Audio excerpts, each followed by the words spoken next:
श्री गुरु चरण सरोज रजा निर्मल मुकुर सुधा परिणव रघुपति विमल जसे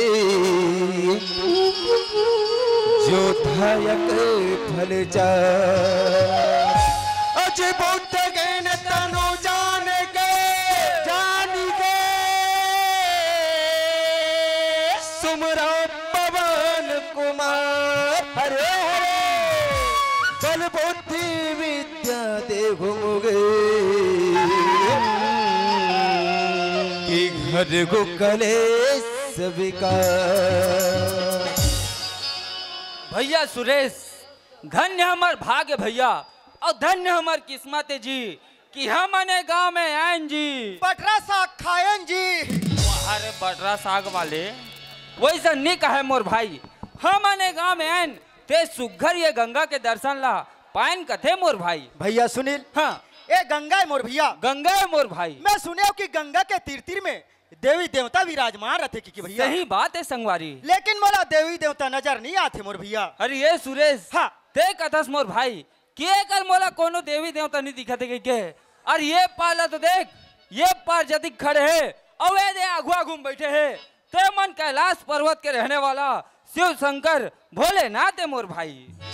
ए मन भोलेनाथ है मोर भैया। इकर मन के हाथ जोड़ के सुघर कन जयकारा लगा लेते मोर भाई। बोलिए शंकर भगवान की हो। भैया सुनील, हाँ अब आगू में मुड़ी ढाक ढाक के बैठे थे मन। ये मन लगे है जी, हाँ ये मन ही शंकर भगवान के पत्नी माता पार्वती ताय मोर भाई। माता पार्वती मोर भैया, माता पार्वती मोर संगवारी इकरो मन के हाथ जोड़ के सुघर कन जयकारा लगा लेते मोर भाई। बोलिए माता पापा वाले पापी, यहाँ का पापा हरे रे। भैया सुनील, हाँ ए शंकर भगवान के पत्नी पार्वती कथस मोर भैया। माता पार्वती मोर भाई। ये पार्वती मन सलवार सूट पहनते रहे। अरे सलवार सूट वाले ए ढाना रे सुने थस मोर भाई। हाँ अरे माता मन के 9 रूप होते, ओ मन कोनो भी रूप में आके हमला दर्शन दे सकते, लेकिन हम अनमला पहचान नहीं सकन मोर भाई। आज हमार सौभाग्य के बात है कि माता मन के दर्शन पहले हमला मिल गए, हाथ जोड़ के सुघर का निकर मन के जयकारा लगा लेते मोर भाई। बोलिए माता पार्वती की हो। भैया सुनील, हाँ अब आगुम नान बैठे ते मन कते भगवान के पिलाए हैं। ये मन लगे जी, हाँ ये मन ही शंकर भगवान और माता पार्वती के पुत्र गणेश और कार्तिक ताय जी। कैसे हंसा थे, बने हंसा थे, कैसे दिखा थे, बने चुक चुकले दिखा थे, फिर मोला एक और मूसवा नहीं दिखा थे। अरे पापी मूसवा वाले, तेरे कहाँ के ते है मला भादो महीना में मारे रहते, तैसन गणेश भगवान समझा तो बे जेकर आगू में सुगर अकन मुसवा विराजमान रहे, लेकिन वैसन बात नहीं मोर भाई। ये मन तो यंत्र यामी गजानन स्वामी हरे मोर भैया। इकरा मन के जयकारा लगाना है मोर भैया। जयकारा लगा ले संगवारी। बोले गजानन स्वामी की जय हो। सुना था मोर भाई, हाँ मोर ढाले जैसन भी बनिस, मैं अपन टूटे फूटे भाषा में भगवान के भजन ला सुना रहा हूँ। अब पारी तोर है, ये मन जतिक जन बैठे है, ते मन बैठे बैठे तोर मुहला जोहत है मोर भाई। ये मन बैठे बैठे मोर मुहुल जोहत है। जोहत है। बने बैठे हो, बने बैठे हो, बने बैठे हो। हाँ। वाह, यहूदा बैठे है। बने बैठे हो, बने बैठे हो, बने बैठे हो। हाँ। फिर मोला ये समझ में नहीं आते कहा तुमन अतिक मेला में बिना पानी कैसे बैठे हो। अरे बिना पानी वाले तक कस रे, ये मन जतिक जन बैठे है, ते मन हा तोला भर्री भाटा में लोटा धर के बैठे ऐसा दिखत रे। वैसा नहीं कहा मोर भाई, ये मन जतिक जन बैठे है, ते मन भगवान के भजन सुनबो कहीं के बैठे कथो मोर भाई। भगवान के भजन सुने बर मोर भैया। हाँ मोर संगवारी भैया सुनील, हाँ तय दोनों हाथ ला जोड़ ले ले जो डरे मोर भाई और दोनों आँखी ला मुंद ले मुन डरे हो और भगवान के भजन सुने बरते तैयार हो जा मोर भैया। ले सुना डर मोर भाई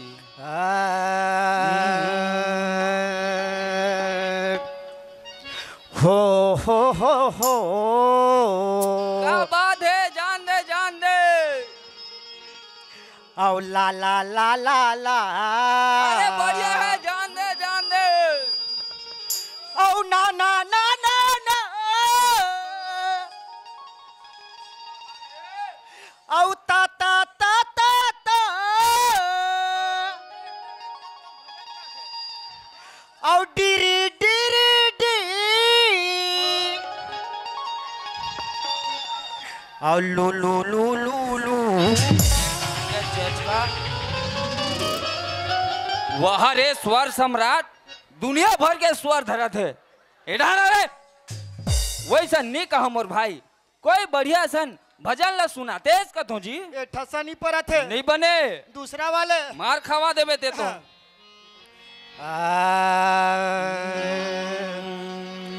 तो बड़ मोटा तोर डोकी दाई ये ला का हो गयो आओ चूंदी मोड़ी सरिया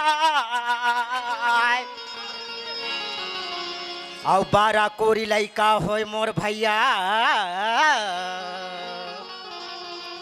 आओ घरे घरे डौका बना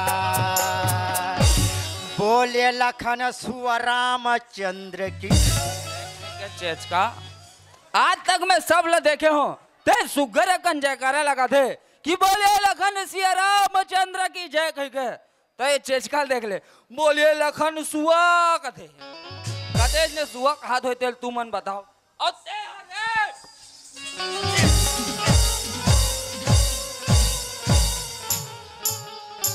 ये तेरे कहेंगे ते मोर डोकी दाइल कब ओसने देख दस रे बने बता सकते बता नहीं गांव भर के मिलके तो तरियम लेगी और खून खून के पाठी रे मैं अगले साल के रोजगार गारंटी में निकल जाऊं रोजगार गारंटी वाले पहले अभी बताते हैं भैया सुनील हाँ ये बात ला नहीं समझे मोर भैया नहीं समझो मोर भाई तो बड़ मोटा तोर डोकी दाई ये का बात है रे ये वो करा के बात है मोर भैया क्या बात है जे करा हमार कुआं है कुआं है और कुआं के साइड में का पेड़ है वो करा तो केरा पेड़ है ता ओकर पेड़ोड़ा कतिक मोटा है बने अतिक मोटा है वही तो आए मोर भैया ये तो बने है और चूंदी मुड़ी सारी आए ये का बात है रे यही वही करा के बात है का बात है जब वही केरा बड़े होते बड़े हुई के बाद में वो का डारा पाना कैसे और मेरा थे छिदिर बिदिर और मेरा थे वही तो आए मोर भैया यहू बने है और 12 कोरी लइका हो मोर भैया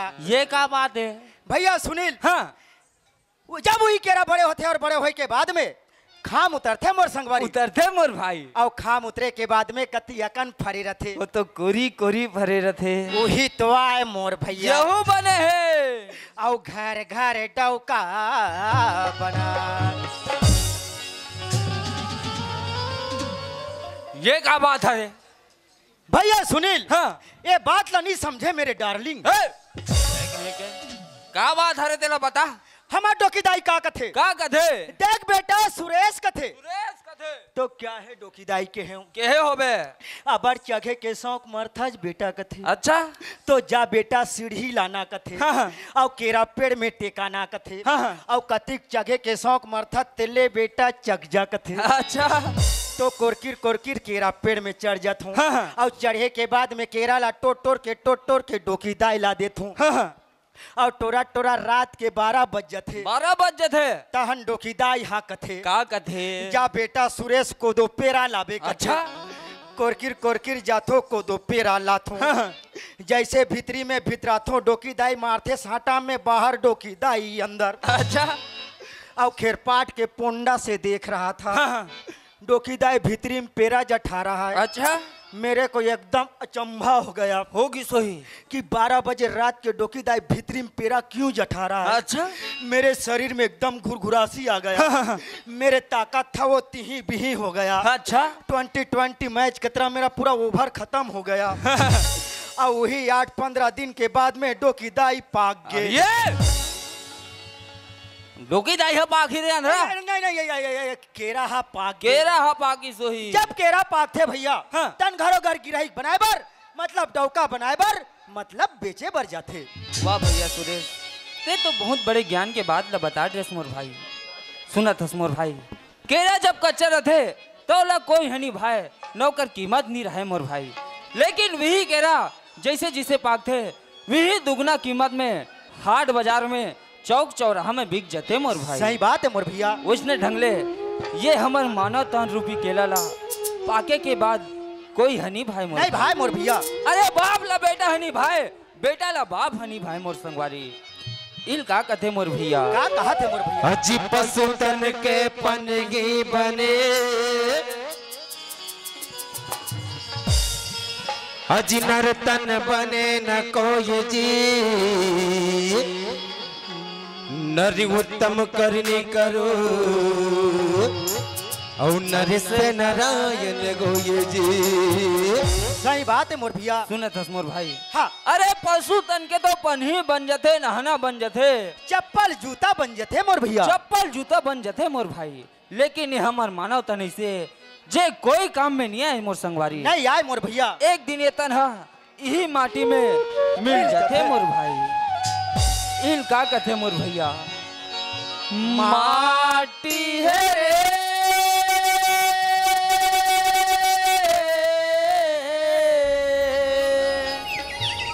सुनत हस मोर भाई। हाँ भैया। हमला अपन शरीर पर घमंड नहीं करना चाहिए, करना है संगवारी।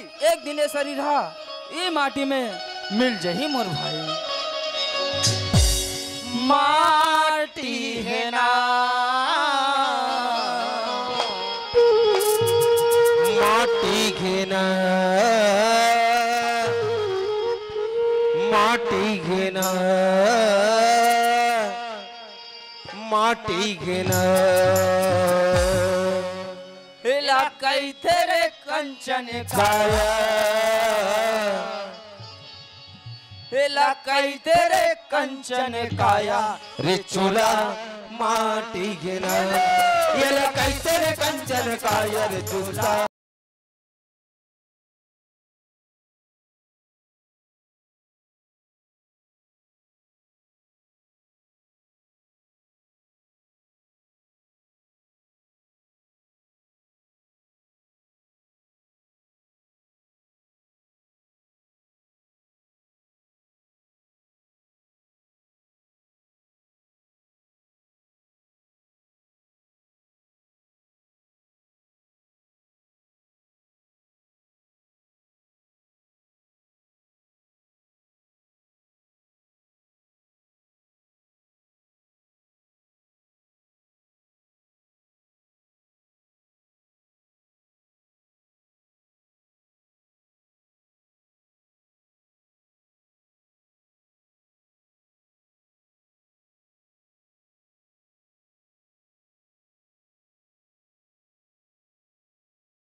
माटी घेना ये कैसे रे कंचन कायर चूला माटी घेना।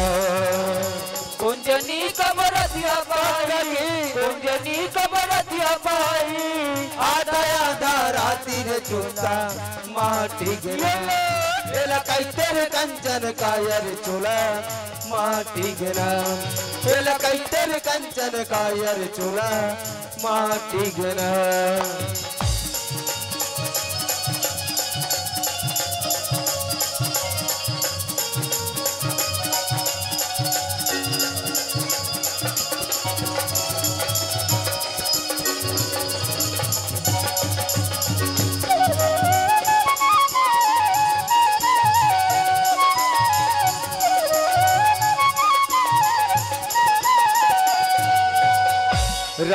कहे मोर सोने के लंका बाजे सौ सौ पुष्प मोर डंका। रावण कहे मोर सोने के लंका बाजे सौ सौ पुष्प मोर डंका। रावण कहे मोर सोने के लंका बाजे सौ सौ पुष्प मोर डंका। रावण कहे मोर सोने के लंका बाजे सौ सौ पुष्प मोर डंका।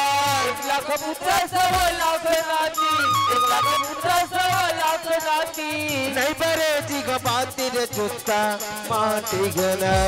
सुंदर था मोर भाई। हाँ भैया। रावण कति घमन करीस कति अत्याचारी करीस मोर 1 लाख पुत्र और 1.25 लाख नाती के। सही बात है मोर भैया। आज ही माटी में मिल गए ओका ढी में दिया जलिया तक नहीं बाची। नहीं मिलिस मोर भैया। एला कई तेरे कंचन खाया एला कई तेरे कंचन काया। रे चोला माटी गना एला कैसे रे कंचन काया। रे चोला माटी गना एला कैसे रे कंचन काया। रे चोला माटी गना। कुंजनी कबरतिया पहली कुंजनी कबरतिया पहली। आधा आधा राती रे चुस्ता माटी गना एला कैसे रे कंचन काया। रे चोला माटी गना एला कैसे रे कंचन काया। रे चोला माटी गना एला कैसे रे कंचन काया। रे चोला एला कैसे रे कंचन काया। रे चोला माटी गना एला कैसे रे कंचन काया। रे चोला माटी गना काया माटी गना चोला माटी गना काया माटी गना।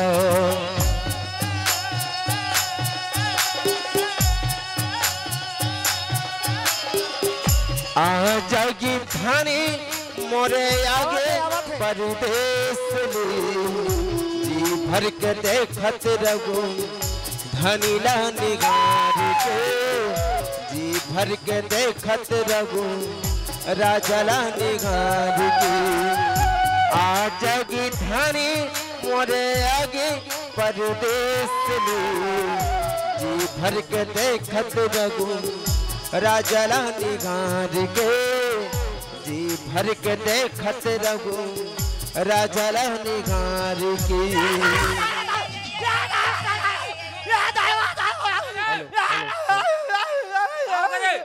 सांप बड़ा जकन सांप बड़ मोटा सांप बिना पुदगक सांप।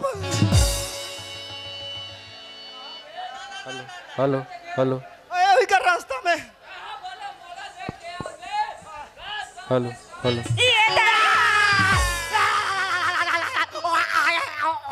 हेलो हेलो अपन हट रही मोहन दर भाग मार डारी। ओ सांप आप नोए सांप नो है सांप नोए का जाती है माई लोगिन माई लोगन मतलब पूरी जात टूरी जात। लोटन धरे पानी। हाँ अब गोहार पारा ध्यानी बानी। हाँ कौन जनी काकर घर के का दुख में का तकलीफ में जात पता लगा काबरे। घुजबा मैं टूरी मन से 1 नंबर बात कर थोड़े।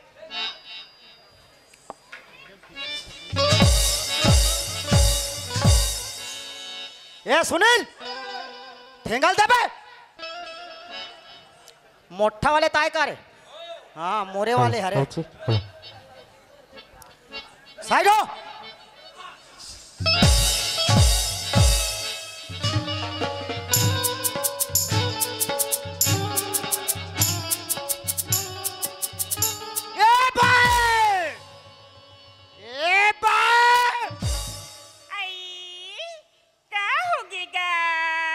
तोला तीर तखारा दिखत होई जातस तो परियम जातस नहीं तो तरियम जातस। काय कहतस गा बड़ दुरिया लावत होगा धी लगा गोठिया होगा जोर से नी चिल्ला सकत होगा। बड़ धुरिया लावत होगा ज्यादा जोर से नहीं चिल्ला सकोगा। ज्यादा जम से जनात हुई कहाँ जोर से गोठियान सकी। ए भाई ये हमारा गांव स्वस्थ निर्मल भारत अभियान है। हमारे गांव में तीर्थघर में शौच करना सख्त मना है।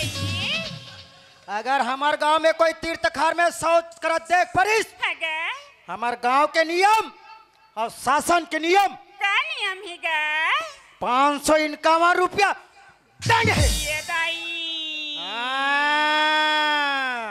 मानता ते वो 500 इनकामा रुपया मोला दे। अब हमार भीतरी कुरियम चल दे। लाया चंदन रंग रंग के गोठिया दे कैसे गोठिया तेरा वो है वाह रे भितरी खुरिया वाले ता कस रे ते हमोला एक ठन बात बता ते हक एक झन ले इसने 5500 इनका रुपया ले होबे और तुहर भितरी कुरिया में बैठा रहे होबे कतो त कैसे 3-3 ठन लोटा में पानी धर के का नवा खाल जही। नवा खा ले वाले फेंक के मारो देखी डर बे बाबा दाई आज का वो होगा कहां पर हो बाबा दाई खुशी रहा बेटा का बात है बाबा दाई मोला बता। सुना थसगा हाँ बाबा दाई तोर बाबा नहीं है बेटा बाबा नहीं है नहीं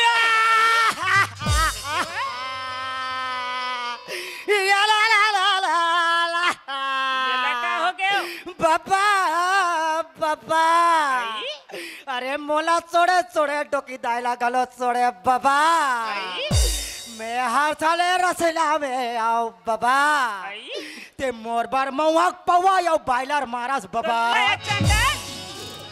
रंग के गोठिया थे हैं रात दिन दारू मन के गोठिया थी आई वैसा नहीं कहोगा। हाँ बाबा दाई तोर बाबा खाए कमाइल परदेश गे हवे बेटा हाँ बाबा दाई तब मिसकाल नहीं मारते वो ये चंडाला मिसकाल मार वाले। रे फेंक के मारू तोर सफ्फा चुंदी झर जी रे तो लौठी हर हाथ जही लौठी और हजी वाले। आई आज लाहू की बताएगा हाँ बाबा दाई ओकरे से तिमे भगवान कर पूजा करे जात हो बेटा हाँ बाबा दाई अबे सुंदर अकल लोटा में पानी ला धरे होगा सुनत हस बाबा दाई हाँ ते हाँ भगवान के भजन करेला मंदिर जात हो कदस जात हो बेटा और मैं हाँ देखतो हाँ। कि मंदिर जाए के रास्ता है तो एके झन जाए के लिए घलोक नहीं है बाबा दाई। आई?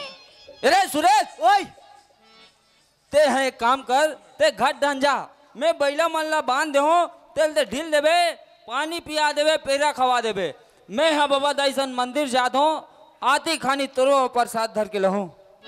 तब बैला ढिला गया कहाँ पे रखी सुना थसगा हाँ बाबा दाई ते मोर सन मंदिर जवैया हस बेटा जहूं कथों बाबा दाई बड़ भाग से मानुष तन मिले हीगा ये मानुष तन ला बिरथा नहीं गवान बेटा हाँ बाबा दाई कौन जन्म में काय करम ला करे रहेंगा सही बात है बाबा अबे दाई मानुष तन ला धर के आए हवन बेटा हाँ बाबा दाई भगवान के भजन ला कर लेथन गा अब ये भव सागर ले पार हो जाथन मोल हो जाबो बाबा दाई ओ डहाले तोर बात होईगा चलो कर रास्ता ला दोनों जन देख ले वो मोल ले चल बाबा दाई चल गा आ जय ही धानी मोरिया परदेश जी भर के देखत रघु धनीला निहार के जी भर के देखत रघु राजला निहार के आजा गिधानी मोरे आगे परदेश ले जी भर के देखत रघु धनीला निहार के जी भर के देखत रघु राजला निहार के।